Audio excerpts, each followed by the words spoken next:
ಒಂದು ಕಂಪನಿ ಪ್ರತಿ ತಿಂಗಳು ಲಕ್ಷಾಂತರ ರೂಪಾಯಿ ಕರೆಂಟ್ ಬಿಲ್ ಕಟ್ಟುತ್ತೆ ಅಂತ ಇಟ್ಕೊಳ್ಳಿ. ಹ್ಮ್ ಆ ಹಣ ಎಲ್ಲಿಗೆ ಹೋಗ್ತಿದೆ, ಯಾವ ಮೆಷಿನ್ ಎಷ್ಟು ಪವರ್ ತಗೊಳ್ತಿದೆ ಅಂತ ಹ್ಮ್ ಯಾರಿಗೂ ಸರಿಯಾಗಿ ಗೊತ್ತೇ ಇಲ್ಲ. ಅದು ಸುಮ್ಮನೆ ವೇಸ್ಟ್ ಆಗ್ತಿದ್ಯಾ ಅಥವಾ ಎಲ್ಲೋ ಲೀಕ್ ಆಗ್ತಿದ್ಯಾ?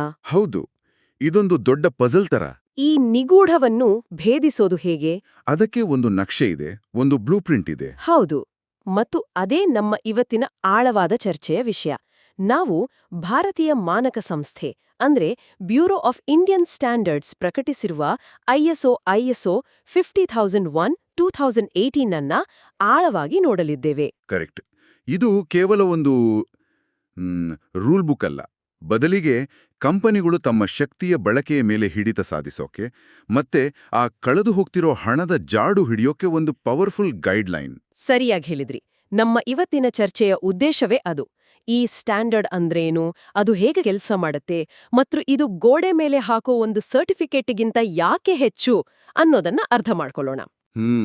ಇದು ಬರೀ ರೂಲ್ಸ್ ಪಾಲಿಸೋದಲ್ಲ, ಒಂದು ಸಂಸ್ಥೆಯಲ್ಲಿ ಶಕ್ತಿ ದಕ್ಷತೆಯ ಸಂಸ್ಕೃತಿಯನ್ನೇ ಬೇರು ಮಟ್ಟದಿಂದ ಕಟ್ಟುವ ಬಗ್ಗೆ.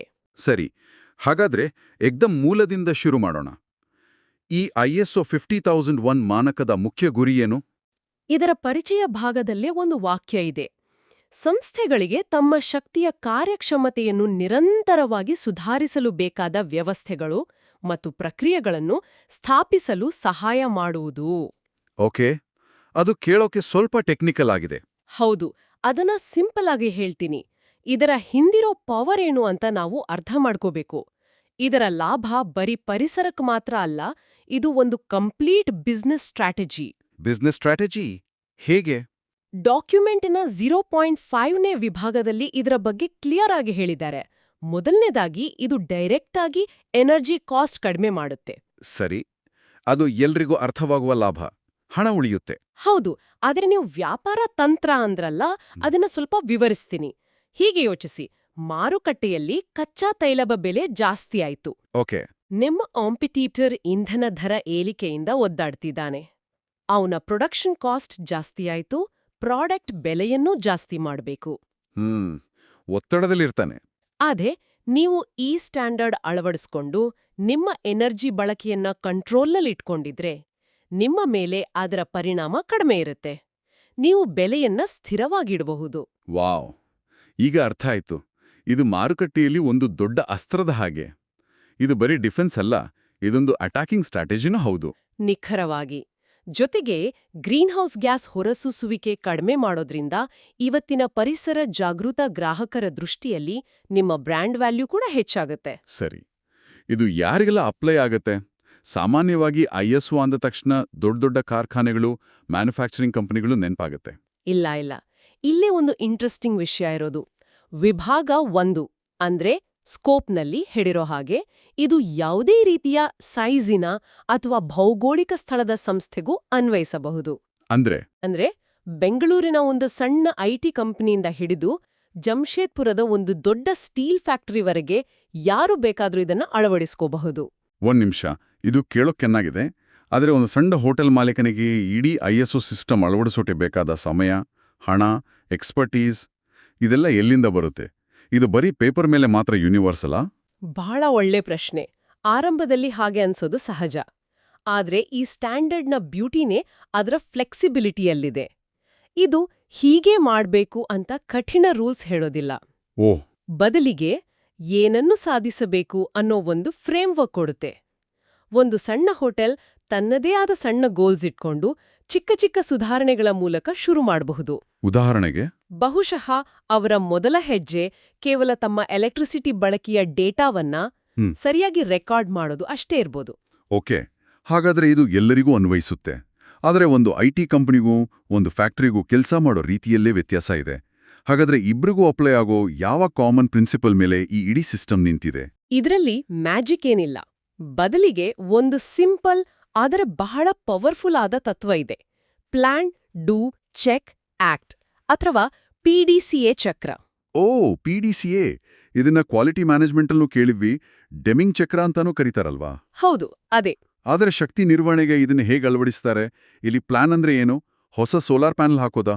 ಹಾ, ಅದಕ್ಕಿಂತಲೂ ಬೇಸಿಕ್ ಆದದ್ದು. ಇಲ್ಲಿ ಪ್ಲಾನ್ ಅಂದ್ರೆ ಮೊದಲು ನಿಮ್ಮ ಶತ್ರು ಯಾರು ಅಂತ ತಿಳ್ಕೊಳ್ಳೋದು. ಶತ್ರು. ಅಂದ್ರೆ ನಿಮ್ಮ ಎನರ್ಜಿ ಎಲ್ಲಿ, ಹೇಗೆ ಮತ್ತೆ ಯಾವಾಗ ಜಾಸ್ತಿ ಬಳಕೆ ಆಗ್ತಿದೆ ಅಂತ ನಿಖರವಾಗಿ ಅರ್ಥ ಮಾಡ್ಕೊಳ್ಳೋದು. ಇದನ್ನೇ ಡಾಕ್ಯುಮೆಂಟ್ನ ಭಾಷೆಯಲ್ಲಿ ಶಕ್ತಿ ಪರಿಶೀಲನೆ ಅಥವಾ ಎನರ್ಜಿ ರಿವ್ಯೂ ಅಂತ ಕರೆಯೋದು. ಅಂದ ಒಂದ್ ರೀತಿ ಡಿಟೆಕ್ಟಿವ್ ಕೆಲಸ ಇದ್ದಾಗೆ ಸಾಕ್ಷಿಗಳನ್ನ ಕಲೆಕ್ಟ್ ಮಾಡೋದು. ಖಂಡಿತ. ಈ ಪರಿಶೀಲನೆ ಆಧಾರದ ಮೇಲೆ ಪ್ರಮುಖ ಶಕ್ತಿ ಬಳಕೆಗಳನ್ನ ಅಂದ್ರೆ ಸಿಗ್ನಿಫಿಕೆಂಟ್ ಎನರ್ಜಿ ಯೂಸಸ್ ಅಥವಾ SEUsಗಳನ್ನ ಗುರುತಿಸಬೇಕು. SEU. ಕೇವಲ ಒಂದು ಹಳೆ ಬಾಯ್ಲರ್ ಮತ್ತೆ 2 ಹಳೆ ಕಂಪ್ರೆಸರ್ಸ್ಗಳಿಗೆ ಹೋಗ್ತಿತ್ತು. ಓ 70%. ಹೌದು. ಇಡೀ ಫ್ಯಾಕ್ಟರಿಯ ಲೈಟ್ಗಳನ್ನ LEDಗೆ ಚೇಂಜ್ ಮಾಡೋದಕ್ಕಿಂತ ಆ 3 ಮಷೀನ್ಗಳ ಮೇಲೆ ಫೋಕಸ್ ಮಾಡಿದ್ರೆ ರಿಸಲ್ಟ್ ದೊಡ್ಡದಿರುತ್ತೆ. ಅದೇ SEU ಗುರುತಿಸೋದ್ರ ಶಕ್ತಿ. ಅಂದ್ರೆ 80-20 ರೂಲ್ ತರ 20% ಕಾರಣಗಳು 80% ಪರಿಣಾಮಕ್ಕೆ ಕಾರಣ ಆಗುತ್ತೆ. ಇಲ್ಲಿ ಆ 20% ಉಪಕರಣಗಳನ್ನು ಹುಡುಕೋದು. ನಿಖರವಾಗಿ SEU ಗುರುತಿಸಿದ ಮೇಲೆ ಒಂದು ಶಕ್ತಿ ಆಧಾರ ರೇಖೆ ಅಂದ್ರೆ ಎನರ್ಜಿ ಬೇಸ್ಲೈನ್ ENB ಸ್ಥಾಪಿಸಬೇಕು. ಅಂದ್ರೆ ನಮ್ಮ ಸ್ಟಾರ್ಟಿಂಗ್ ಪಾಯಿಂಟ್ ಯಾವುದು ಅಂತ. ರೈಟ್. ಆಮೇಲೆ ಶಕ್ತಿ ಕಾರ್ಯಕ್ಷಮತೆ ಸೂಚಕಗಳನ್ನ ಅಂದ್ರೆ ಎನರ್ಜಿ ಪರ್ಫಾರ್ಮೆನ್ಸ್ ಇಂಡಿಕೇಟರ್ಸ್ EPIs ಸ್ಥಾಪಿಸಬೇಕು. ಇವೆಲ್ಲದರ ಆಧಾರದ ಮೇಲೆ ಸ್ಪಷ್ಟವಾದ ಗೋಲ್ಸ್ ಮತ್ತೆ ಆಕ್ಷನ್ ಪ್ಲಾನ್ ಮಾಡೋದೇ ಪ್ಲಾನ್ ಹಂತ. ಸರಿ, ಪ್ಲಾನ್ ರೆಡಿಯಾಯ್ತು, ನಮ್ಮ ಶತ್ರು ಯಾರು ಅಂತ ಗೊತ್ತಾಯ್ತು, ನಮ್ಮ ಸ್ಟಾರ್ಟಿಂಗ್ ಪಾಯಿಂಟ್ ಗೊತ್ತಿದೆ, ಗುರಿಯೂ ಕ್ಲಿಯರ್ ಆಗಿದೆ. ಮುಂದಿನ ಹಂತ ಡೂ. ಇಲ್ಲಿ ಏನ್ ಮಾಡಬೇಕು? ಡೂ ಹಂತದಲ್ಲಿ ನಾವು ಮಾಡಿದ ಪ್ಲಾನ್ಗಳನ್ನ ಜಾರಿಗೆ ತರ್ತೀವಿ. ವಿಭಾಗ 8 ಇದರ ಬಗ್ಗೆ ಹೇಳುತ್ತೆ. ಅಂದ್ರೆ ದಿನನಿತ್ಯದ ಆಪರೇಷನ್ಗಳಲ್ಲಿ ಬದಲಾವಣೆ ತರೋದು, ಹೊಸ ಮಿಷಿನ್ ತಗೊಳ್ಳುವಾಗ ಅದರ ಸ್ಟಾರ್ ರೇಟಿಂಗ್ ನೋಡೋದು, ಸಿಬ್ಬಂದಿಗೆ ಟ್ರೈನಿಂಗ್ ಕೊಡೋದು. ಹೌದು, ಸಿಬ್ಬಂದಿಗೆ ಟ್ರೈನಿಂಗ್ ಕೊಡೋದು. ಇದು ಬರೀ ಹೊಸ ಟೆಕ್ನಾಲಜಿ ಅಲ್ಲ, ಜನರ ನಡವಳಿಕೆಯಲ್ಲೂ ಬದಲಾವಣೆ ತರೋದು. ಉದಾಹರಣೆಗೆ, ಕೆಲಸ ಮುಗಿದ ಮೇಲೆ ಮಿಷಿನ್ಗಳನ್ನ ಆಫ್ ಮಾಡೋ ಸಿಂಪಲ್ ಹ್ಯಾಬಿಟ್ ಕೂಡ ಇದರ ಭಾಗನ. ಖಂಡಿತ. ನಿಮಗೊತ್ತಾ, ಒಂದು ಕಂಪ್ನಿಯಲ್ಲಿ ನಾವು ಎನರ್ಜಿ ರಿವ್ಯೂ ಮಾಡಿದಾಗ ರಾತ್ರಿ ಇಡೀ ಯಾರೂ ಇಲ್ದೇ ಇದ್ರೂ ಒಂದು ದೊಡ್ಡ ಮಿಷಿನ್ ಆನ್ ಆಗೇ ಇರ್ತಿತ್ತು. ಯಾಕೆ ಅಂತ ಕೇಳಿದ್ರೆ, ಅದು ಯಾವಾಗ್ಲೂ ಹಾಗೇ ಇರೋದು, ಆಫ್ ಮಾಡಿದ್ರೆ ಬೆಳಗ್ಗೆ ಸ್ಟಾರ್ಟ್ ಮಾಡೋಕೆ ಲೇಟ್ ಆಗುತ್ತೆ ಅಂತ ಉತ್ತರ ಬಂತು. ನಾವದರ ನಿಜವಾದ ಸ್ಟಾರ್ಟ್ಅಪ್ ಟೈಮ್ ಮೆಷರ್ ಮಾಡಿದಾಗ ಅದು ಕೇವಲ 5 ನಿಮಿಷ ಅಂತ ಗೊತ್ತಾಯ್ತು. ಅಬ್ಬಬ್ಬಾ. ಆ ಒಂದೇ ಒಂದು ಮಿಷಿನ್ ಆಫ್ ಮಾಡಿದ್ರಿಂದಲೇ ಅವರಿಗೆ ವರ್ಷಕ್ಕೆ 2 ಲಕ್ಷ ರೂಪಾಯಿ ಉಳಿತಾಯ ಆಯಿತು. ಕೆಲವೊಮ್ಮೆ ಸುಧಾರಣೆ ಅಷ್ಟು ಸಿಂಪಲ್ ಆಗಿರುತ್ತೆ.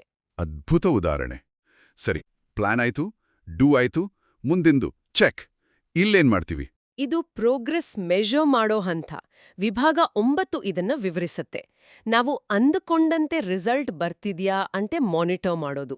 ನಮ್ಮ NCPIಗಳು ಇಂಪ್ರೂವ್ ಆಗಿದ್ಯಾ, ನಮ್ಮ ಬೇಸ್ಲೈನ್ಗೆ ಹೋಲಿಸಿದ್ರೆ ನಮ್ಮ ಪರ್ಫಾರ್ಮೆನ್ಸ್ ಹೇಗಿದೆ, ಇದನ್ನ ಚೆಕ್ ಮಾಡೋದು. ಇದರ ಭಾಗವಾಗಿಯೇ ಇಂಟರ್ನಲ್ ಆಡಿಟ್ಸ್ ಕೂಡ ಮಾಡತಾರೆ ಅಲ್ವಾ? ಹೌದು, ನಿಯಮಿತವಾಗಿ ಆಂತರಿಕ ಲೆಕ್ಕ ಪರಿಶೋಧನೆ ಅಥವಾ ಇಂಟರ್ನಲ್ ಆಡಿಟ್ಸ್ ಮಾಡಬೇಕು. ಈ ಆಡಿಟ್ ಅಂದ್ರೆ ಬರೀ ತಪ್ಪು ಹುಡುಕೋದಕ್ಕ ಅಥವಾ ಅದಕ್ಕೂ ಬೇರೆ ಉದ್ದೇಶ ಇದೆಯಾ? ಇದು ಬರೀ ತಪ್ಪು ಹುಡುಕೋದಲ್ಲ, ಇದು ಅವಕಾಶಗಳನ್ನು ಹುಡುಕೋದು. ಎಲ್ಲಿ ನಾವು ಇನ್ನೂ ಬೆಟರ್ ಆಗಿ ಮಾಡಬಹುದು, ಯಾಕೆ ಒಂದು ಕಡೆ ಅಂದುಕೊಂಡ ರಿಸಲ್ಟ್ ಬಂದಿಲ್ಲ ಅಂತ ವಿಶ್ಲೇಷಣೆ ಮಾಡೋಕೆ ಇದು ಹೆಲ್ಪ್ ಮಾಡುತ್ತೆ. ಮತ್ತು ಕೊನೆಗೆ ಚಕ್ರದ ಕೊನೆಯ ಹಂತ ಆಕ್ಟ್ ಅಂದ್ರೆ ಸುಧಾರಿಸುವುದು. ಹೌದು, ಚೆಕ್ ಹಂತದಲ್ಲಿ ಸಿಕ್ಕ ಇನ್ಫಾರ್ಮೇಷನ್ ಆಧಾರದ ಮೇಲೆ ಆಕ್ಟ್ ಮಾಡೋದು. ಏನಾದ್ರೂ ವ್ಯತ್ಯಾಸ ಕಂಡ್ರೆ ಅದನ್ನ ಸರಿಪಡಿಸೋಕೆ ಕರೆಕ್ಟಿವ್ ಆಕ್ಷನ್ಸ್ ತಗೊಳ್ಳೋದು. ಇಲ್ಲಿ ನಿರಂತರ ಸುಧಾರಣೆ ಅಥವಾ ಕಂಟಿನ್ಯೂಯಲ್ ಇಂಪ್ರೂವ್ಮೆಂಟ್ ಅನ್ನೋದು ಕೇವಲ ಒಂದು ಪದವಲ್ಲ, ಅದೊಂದು ತತ್ವ. ಆಕ್ಟ್ ಹಂತ ಮುಗಿದ ಮೇಲೆ ಮತ್ತೆ ಹೊಸ ಪ್ಲಾನ್ ಶುರುವಾಗುತ್ತೆ. ಈ ಚಕ್ರ ನಿಲ್ಲದೆ ತಿರುಗುತ್ತಲೇ ಇರುತ್ತೆ. ಪ್ರತಿ ಸುತ್ತಿನಲ್ಲೂ ಸಂಸ್ಥೆ ಇನ್ನಷ್ಟು ದಕ್ಷವಾಗುತ್ತಾ ಹೋಗುತ್ತೆ. ಈ PDCA ಚಕ್ರದ ವಿವರಣೆ ತುಂಬಾ ಸ್ಪಷ್ಟವಾಗಿದೆ. ಆದರೆ ಇದನ್ನೆಲ್ಲ ಮಾಡೋಕೆ ಯಾರ್ ಬೇಕು? ಈ ಇಡೀ ಸಿಸ್ಟಮ್ನ ಜವಾಬ್ದಾರಿ ಯಾರ್ದು? ಇದು ಇಡೀ ವ್ಯವಸ್ಥೆಯ ಅತಿ ಪ್ರಮುಖ ಪ್ರಶ್ನೆ. ಇದಕ್ಕೆ ಉತ್ತರ ಉನ್ನತ ನಿರ್ವಹಣೆ ಅಂದ್ರೆ ಟಾಪ್ ಮ್ಯಾನೇಜ್ಮೆಂಟ್. Top management. ಹೌದು. ವಿಭಾಗ 5 ಪೂರ್ತಿಯಾಗಿ ಲೀಡರ್ಶಿಪ್ ಮತ್ತೆ ಕಮಿಟ್ಮೆಂಟ್ ಬಗ್ಗೆನೇ ಮಾತಾಡತ್ತೆ. ಈ ಸ್ಟ್ಯಾಂಡರ್ಡ್ ಟಾಪ್ ಮ್ಯಾನೇಜ್ಮೆಂಟ್ ಪಾತ್ರಕ್ಕೆ ಬಹಳ ಒತ್ತು ಕೊಡುತ್ತೆ. ಆದರೆ ಸಾಮಾನ್ಯವಾಗಿ CEO ಅಥವಾ MDಗಳು ಸೇಲ್ಸ್, ಮಾರ್ಕೆಟಿಂಗ್, ಫೈನಾನ್ಸ್ ಬಗ್ಗೆ ಹೆಚ್ಚು ತಲೆಕೆಡಿಸ್ಕೊಳ್ತಾರೆ. ಎನರ್ಜಿ ಮ್ಯಾನೇಜ್ಮೆಂಟ್ ಅನ್ನೋದು ಅವರಿಗೆ ಒಂದು ಟೆಕ್ನಿಕಲ್ ವಿಷಯ ಅಲ್ವಾ? ಅವ್ರನ್ನ ಇದಕ್ಕೆ ಒಪ್ಪಿಸೋದು ಹೇಗೆ? ಅದಕ್ಕೇನೆ ನಾವು ಆರಂಭದಲ್ಲಿ ಮಾತಾಡಿದ ಬಿಸ್ನೆಸ್ ಸ್ಟ್ರಾಟಜಿ ಪಾಯಿಂಟ್ ಮುಖ್ಯ ಆಗೋದು. ಇದನ್ನ ಬರೀ ಪರಿಸರ ಕಾಳಜಿ ಅಂತ ಹೇಳಿದ್ರೆ ಅವರು ಅಷ್ಟು ಇಂಟ್ರೆಸ್ಟ್ ತೋರಿಸ್ತೇ ಇರ್ಬೋದು. ಆದ್ರೆ ಇದನ್ನ ವೆಚ್ಚ ಕಡಿತ, ಸ್ಪರ್ಧಾತ್ಮಕ ಪ್ರಯೋಜನ, ಮತ್ತೆ ರಿಸ್ಕ್ ಮ್ಯಾನೇಜ್ಮೆಂಟ್ ಅಂತ ವಿವರಿಸಿದಾಗ ಅದು ಅವರ ಭಾಷೆ ಆಗತ್ತೆ. ಅವರ ಕಮಿಟ್ಮೆಂಟ್ ಇಲ್ಲದಿದ್ರೆ ಈ ಇಡೀ ಸಿಸ್ಟಮ್ ಕೇವಲ ಪೇಪರ್ ಮೇಲೆ ಉಳಿಯುತ್ತೆ. ಹಾಗಾದ್ರೆ ಅವರ ಪಾತ್ರ ನಿಖರವಾಗಿ ಏನು? ಅವ್ರು ಏನ್ ಮಾಡ್ಬೇಕು? ಅವರೇ ಒಂದು ಕ್ಲಿಯರ್ ಆದ ಶಕ್ತಿ ನೀತಿಯನ್ನ ಅಂದ್ರ ಎನರ್ಜಿ ಪಾಲಿಸಿಯನ್ನ ಸ್ಥಾಪಿಸಬೇಕು. ಸಂಸ್ಥೆಯ ಗುರಿ ಏನು ಅಂತ ಅವರೇ ನಿರ್ಧರಿಸಬೇಕು. ಪಾಲಿಸಿ ಮಾಡೋದು ಮಾತ್ರನಾ? ಇಲ್ಲ, ಅದಕ್ಕೆ ಬೇಕಾದ ಎಲ್ಲ ಸಂಪನ್ಮೂಲಗಳನ್ನ ಅಂದ್ರೆ ಹಣ, ಸಿಬ್ಬಂದಿ, ಟೆಕ್ನಾಲಜಿ ಎಲ್ಲವನ್ನೂ ಒದಗಿಸೋದು ಅವರೇ. ಎಲ್ಲಕ್ಕಿಂತ ಮುಖ್ಯವಾಗಿ ಎನರ್ಜಿ ಎಫಿಷಿಯನ್ಸಿ ಅನ್ನೋದು ಕಂಪನಿಯ ಕಲ್ಚರ್ನ ಒಂದು ಭಾಗ ಆಗೋ ಹಾಗೆ ಅವರೇ ಲೀಡ್ ಮಾಡಬೇಕು. ಸರಿ, ಈಗ ನಾವು NPI, ENP, SU ಅಂತ ಕೆಲವು ಟೆಕ್ನಿಕಲ್ ಪದಗಳನ್ನು ಬಳಸಿದ್ವಿ. ಕೇಳುಗರಿಗೆ ಸುಲಭವಾಗಿ ಅರ್ಥವಾಗೋ ಹಾಗೆ ಇವುಗಳ ಸಂಬಂಧವನ್ನು ಇನ್ನೊಮ್ಮೆ ಇಡೋಣ. NPI ಅಂದ್ರೆ ಶಕ್ತಿ ಕಾರ್ಯಕ್ಷಮತೆ ಸೂಚಕ. ಹೌದು, ಒಂದು ಗಾಡಿಗೆ ನಾವು ಪ್ರತಿ ಲೀಟರ್ಗೆ ಎಷ್ಟು ಕಿಲೋಮೀಟರ್ ಮೈಲೇಜ್ ಕೊಡುತ್ತೆ ಅಂತ ಕೇಳ್ತೀವಲ್ಲ, ಅದೇ ಒಂದು NPI. ಅದೇ ಒಂದು NPI. ಒಂದು ಸಿಮೆಂಟ್ ಫ್ಯಾಕ್ಟರಿಯಲ್ಲಿ 1 ಟನ್ ಸಿಮೆಂಟ್ ಮಾಡೋಕೆ ಎಷ್ಟು ಯೂನಿಟ್ ಕರೆಂಟ್ ಬೇಕು ಅನ್ನೋದು ಒಂದು NPI ಆಗಬಹುದು. ಸರಿ, ಮುಂದೆ ENB ಅಂದ್ರೆ ಶಕ್ತಿ ಆಧಾರ ರೇಖೆ. ಇದು ನಮ್ಮ ಸ್ಟಾರ್ಟಿಂಗ್ ಪಾಯಿಂಟ್. ಹೌದು, ನೀವು ಎಲ್ಲಿಂದ ಶುರು ಮಾಡಿದ್ರಿ ಅಂತ ಗೊತ್ತಿಲ್ಲದಿದ್ರೆ ಎಷ್ಟು ಸುಧಾರಿಸಿದೆಯಾ ಅಂತ ಹೇಳೋಕ್ಕಾಗಲ್ಲ. ಕರೆಕ್ಟ್. ಕಳೆದ ವರ್ಷದ ಡೇಟಾವನ್ನ ಬೇಸ್ಲೈನ್ ಆಗಿ ಇಟ್ಕೊಂಡು ಈ ವರ್ಷ ಹೋಲಿಸಬಹುದು. ಮತ್ತು ಕೊನೆಗೆ SEU ಅಂದ್ರೆ ಪ್ರಮುಖ ಶಕ್ತಿ ಬಳಕೆ, ಅದರ ಬಗ್ಗೆ ಮಾತಾಡಿದ್ವಿ. ಈ ಮೂರು ಹೇಗೆ ಒಟ್ಟಿಗೆ ಕೆಲಸ ಮಾಡುತ್ತೆ ಅಂದ್ರೆ, ಹೇಳಿ. ಮೊದಲು ಶಕ್ತಿ ಪರಿಶೀಲನೆ ಮಾಡಿ SEUಗಳನ್ನ ಅಂದ್ರೆ ಅತಿ ಹೆಚ್ಚು ಶಕ್ತಿ ತಿನ್ನೋ ವಿಭಾಗಗಳನ್ನ ಗುರುತಿಸ್ತೀವಿ. ಆಮೇಲೆ ಆ SEUಗಳಿಗೆ ಒಂದು ಬೇಸ್ ಲೈನ್ ENB ಸ್ಥಾಪಿಸ್ತೀವಿ. ಓಕೆ. ನಂತರ NPIಗಳನ್ನ ಬಳಸಿ ಆ ಬೇಸ್ಲೈನ್ಗೆ ಹೋಲಿಸಿ ನಮ್ಮ ಪ್ರೋಗ್ರೆಸ್ ಅನ್ನ ನಿರಂತರವಾಗಿ ಅಳತೆ ಮಾಡ್ತೀವಿ. ಹೀಗೆ ಈ ಮೂರು ಪರಿಕಲ್ಪನೆಗಳು PDCA ಚಕ್ರದಲ್ಲಿ ಒಟ್ಟಾಗಿ ಕೆಲಸ ಮಾಡುತ್ತವೆ. ಸ್ಪಷ್ಟವಾಯಿತು. ಈ ಡಾಕ್ಯುಮೆಂಟ್ನ ಹೆಸರಲ್ಲಿ ಫಸ್ಟ್ ರಿವಿಷನ್ ಅಂದ್ರೆ ಮೊದಲ ಪರಿಷ್ಕರಣೆ ಅಂತ ಇದೆ. ಇದು 2018ರ ವರ್ಷನ್. ಇದರ ಮೂಲ ವರ್ಷನ್ 2011ರಲ್ಲಿ ಬಂದಿತ್ತು. ಹೌದು. ಹಾಗಾದ್ರೆ ಆ ಹಳೆಯ ವರ್ಷನ್ಗೂ ಈ ಹೊಸ ವರ್ಷನ್ಗೂ ಇರೋ ಮುಖ್ಯ ವ್ಯತ್ಯಾಸಗಳೇನು? ಯಾಕೆ ಈ ಬದಲಾವಣೆ ಬೇಕಾಯಿತು? ಇದಕ್ಕಾಗಿ ನಾವು ಡಾಕ್ಯುಮೆಂಟ್ನ ರಾಷ್ಟ್ರೀಯ ಮುನ್ನುಡಿ ಅಥವಾ ನ್ಯಾಷನಲ್ ಫಾರ್ವರ್ಡ್ ನೋಡಬೇಕು. ಅಲ್ಲಿ ಕೆಲವು ಮುಖ್ಯ ಬದಲಾವಣೆಗಳನ್ನ ಲಿಸ್ಟ್ ಮಾಡಿದ್ದಾರೆ. ಅತೀ ಮುಖ್ಯವಾದ ಬದಲಾವಣೆ ಅಂದ್ರೆ ISOದ ಉನ್ನತ ಮಟ್ಟದ ರಚನೆ ಅಥವಾ ಹೈ ಲೆವೆಲ್ ಸ್ಟ್ರಕ್ಚರ್ HLS ಅನ್ನ ಅಳವಡಿಸಿಕೊಂಡಿರೋದು. ಓ, HLS ಅದಂದ್ರೆ ಏನು? ಯಾಕೆ ಅದಷ್ಟು ಇಂಪಾರ್ಟೆಂಟ್? ಹಿಂದೆ ಪ್ರತಿಯೊಂದು IS ಸ್ಟ್ಯಾಂಡರ್ಡ್ಗೂ ಅಂದ್ರೆ ಕ್ವಾಲಿಟಿಗೆ 9001, ಪರಿಸರಕ್ಕೆ 14001, ಹೀಗೆ ಎಲ್ಲದಕ್ಕೂ ತನ್ನದೇ ಆದ ಬೇರೆ ಬೇರೆ ಸ್ಟ್ರಕ್ಚರ್ ಇತ್ತು. ಒಂದು ಕಂಪನಿ 2-3 ಸ್ಟ್ಯಾಂಡರ್ಡ್ ಅಳವಡಿಸ್ಕೊಂಡ್ರೆ ಅವುಗಳನ್ನ ಒಟ್ಟಿಗೆ ಮ್ಯಾನೇಜ್ ಮಾಡೋದು ಕಷ್ಟ, ಕನ್ಫ್ಯೂಸಿಂಗ್ ಆಗ್ತಿತ್ತು. HLS ಈ ಸಮಸ್ಯೆಯನ್ನ ಬಗೆಹರಿಸುತ್ತೆ. ಹೇಗೆ? ಇದು ಎಲ್ಲಾ ಹೊಸ ಮ್ಯಾನೇಜ್ಮೆಂಟ್ ಸಿಸ್ಟಮ್ ಸ್ಟ್ಯಾಂಡರ್ಡ್ಗಳಿಗೂ ಒಂದು ಕಾಮನ್ ಸ್ಟ್ರಕ್ಚರ್, ಒಂದೇ ಥರದ ಹೆಡ್ಡಿಂಗ್ಸ್ ಮತ್ತೆ ಕಾಮನ್ ಡೆಫಿನಿಷನ್ಗಳನ್ನ ಕೊಡುತ್ತೆ. ಆಹಾ, ಅಂದ್ರೆ ಈಗ ಎಲ್ಲದಕ್ಕೂ ಒಂದು ಕಾಮನ್ ಫ್ರೇಮ್ವರ್ಕ್ ಸಿಕ್ಕ ಹಾಗೆ. ಇದರಿಂದ ಒಂದು ಸಂಸ್ಥೆ ಈ ಎಲ್ಲ ಸಿಸ್ಟಮ್ಗಳನ್ನ ಒಟ್ಟಿಗೆ ಸುಲಭವಾಗಿ ಇಂಟಿಗ್ರೇಟ್ ಮಾಡಿ ಮ್ಯಾನೇಜ್ ಮಾಡಬಹುದು. ಇದು ನಿಜಕ್ಕೂ ಒಳ್ಳೆ ಬದಲಾವಣೆ. ಹೌದು. ಇನ್ನು ಬೇರೆ ಸುಧಾರಣೆಗಳು ಅಂದ್ರೆ ನಾವು ಆಗ್ಲೇ ಚರ್ಚಿಸಿದ ಹಾಗೆ ಟಾಪ್ ಮ್ಯಾನೇಜ್ಮೆಂಟ್ ಪಾತ್ರಕ್ಕೆ ಇನ್ನಷ್ಟು ಹೆಚ್ಚಿನ ಒತ್ತು ನೀಡಲಾಗಿದೆ. ಸರಿ. ಜೊತೆಗೆ ENPI, ENB ಶಕ್ತಿ ಪರಿಶೀಲನೆಯಂತಹ ಕಾನ್ಸೆಪ್ಟ್ಗಳನ್ನ ಇನ್ನು ಸ್ಪಷ್ಟಪಡಿಸಲಾಗಿದೆ. ಮೊದಲು ಸ್ವಲ್ಪ ಕನ್ಫ್ಯೂಷನ್ ಇದ್ದ ವಿಷಯಗಳನ್ನ ಈಗ ಹೆಚ್ಚು ನಿಖರಗೊಳಿಸಲಾಗಿದೆ. ಅಂದ್ರೆ ಯೂಸರ್ ಫೀಡ್ಬ್ಯಾಕ್ ಅನ್ನ ಸೀರಿಯಸ್ ಆಗಿ ತಗೊಂಡಿದ್ದಾರೆ. ಹೌದು. ಹಾಗೂ ಕೊನೆಯದಾಗಿ ಎನರ್ಜಿ ಡೇಟಾವನ್ನ ಹೇಗೆ ಕಲೆಕ್ಟ್ ಮಾಡಬೇಕು, ಅದಕ್ಕೊಂದು ಪ್ಲಾನ್ ಹೇಗಿರ್ಬೇಕು ಅನ್ನೋ ಡೀಟೇಲ್ಸನ್ನ ಹೊಸದಾಗಿ ಸೇರಿಸಿದ್ದಾರೆ. ಯಾಕಂದ್ರೆ ಸರಿಯಾದ ಡೇಟಾ ಇಲ್ಲದೆ ಸುಧಾರಣೆ ಸಾಧ್ಯ ಇಲ್ಲ. Correct. You can't manage what you don't measure ಅಂತಾರಲ್ಲ, ಹಾಗೆ. ಅದ್ಭುತ. ಹಾಗಾದ್ರೆ ಇವತ್ತಿನ ನಮ್ಮ ಚರ್ಚೆಯನ್ನ ಒಟ್ಟಾರೆಯಾಗಿ ನೋಡಿದ್ರೆ ISO 5001 ಯಾವುದೇ ಸಂಸ್ಥೆಗೆ, ಅದು ಚಿಕ್ಕದಿರ್ಲಿ ಅಥವಾ ದೊಡ್ಡದಿರ್ಲಿ, ತನ್ನ ಶಕ್ತಿಯ ಬಳಕೆಯ ಮೇಲಿನ ಹಿಡಿತವನ್ನ ಮರಳಿ ಪಡೆಯೋಕೆ, ವೆಚ್ಚ ಕಡಿಮೆ ಮಾಡೋಕೆ ಮತ್ತು ಸ್ಪರ್ಧೆಯಲ್ಲಿ ಒಂದು ಹೆಜ್ಜೆ ಮುಂದೆ ಇರೋಕೆ ಸಹಾಯ ಮಾಡುವ ಒಂದು ಸಾರ್ವತ್ರಿಕ ಮತ್ತು ಶಕ್ತಿಯುತ ಚೌಕಟ್ಟು. ಖಂಡಿತ. ಇದು ಪ್ಲಾನ್, ಡೂ, ಚೆಕ್, ಆಕ್ಟ್ ಚಕ್ರದ ಮೇಲೆ ನಿಂತಿದೆ ಮತ್ತು ಇದರ ಯಶಸ್ಸಿಗೆ ಟಾಪ್ ಮ್ಯಾನೇಜ್ಮೆಂಟ್ನ ಬಲವಾದ, ನಿರಂತರವಾದ ಕಮಿಟ್ಮೆಂಟ್ ಅತ್ಯಗತ್ಯ. ಈ ಚರ್ಚೆಯ ಬಗ್ಗೆ ಅಂತಿಮವಾಗಿ ನಿಮ್ಮ ಒಳನೋಟವೇನು? ಒಂದು ಮುಖ್ಯವಾದ ಅಂಶವನ್ನ ನಾವು ಮರಿಬಾರದು. ಈ ಸ್ಟ್ಯಾಂಡರ್ಡ್ ಬರೀ ಟೆಕ್ನಿಕಲ್ ಕಂಪ್ಲೈನ್ಸ್ ಬಗ್ಗೆ ಅಲ್ಲ, ಇದೊಂದು ಕಲ್ಚರಲ್ ಚೇಂಜ್ ತರೋ ಸಾಧನ. ಡಾಕ್ಯುಮೆಂಟ್ನ ವಿಭಾಗ 5.1 ಒಂದು ಮಾತು ಬರುತ್ತೆ: ಶಕ್ತಿ ನಿರ್ವಹಣೆಯನ್ನು ಸಂಸ್ಥೆಯ ಪ್ರಮುಖ ವ್ಯಾಪಾರ ಪ್ರಕ್ರಿಯೆಗಳೊಂದಿಗೆ ಸಂಯೋಜಿಸುವುದು. ಇದರ ಪರಿಣಾಮ ಏನು? ಇದರ ಪರಿಣಾಮ ಬಹಳ ದೊಡ್ಡದು.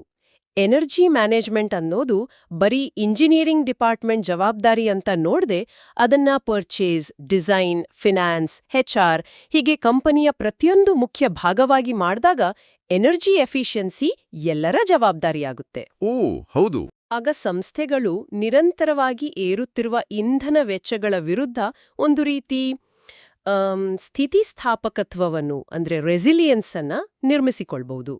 ಇದು ಲಾಂಗ್ ಟರ್ಮ್ನಲ್ಲಿ ಒಂದು ದೊಡ್ಡ ಕಾಂಪಿಟೇಟಿವ್ ಅಡ್ವಾಂಟೇಜ್ ಕೊಡುತ್ತೆ. ಖಂಡಿತ. ಹಾಗಾದ್ರೆ ನಮ್ಮ ಚರ್ಚೆಯನ್ನ ಮುಗಿಸೋ ಮೊದಲು ಕೇಳುಗರು ಚಿಂತನೆ ಮಾಡೋಕೆ ಒಂದು ಪ್ರಶ್ನೆಯನ್ನ ಬಿಟ್ಟೋಗೋಣ. ಖಂಡಿತ. ಈ ಮಾನಕವು ಸಂಸ್ಥೆಗಳಿಗೆ ನಿರಂತರ ಸುಧಾರಣೆಗೆ ಒಂದು ಬಲವಾದ ಚೌಕಟ್ಟನ್ನ ನೀಡುತ್ತೆ. ಆದರೆ ಒಂದು ವೇಳೆ ಒಂದು ಸಂಸ್ಥೆಯ ಅತ್ಯಂತ ಪ್ರಮುಖ ಶಕ್ತಿ ಬಳಕೆಯು ಅಂದ್ರೆ SEU ಅದರ ಮೂಲಭೂತ ಉತ್ಪಾದನಾ ಪ್ರಕ್ರಿಯೆ ಜೊತೆ ಆಳವಾಗಿ ಬೆಸೆದುಕೊಂಡಿದ್ರೆ ಮತ್ತು ಅದನ್ನ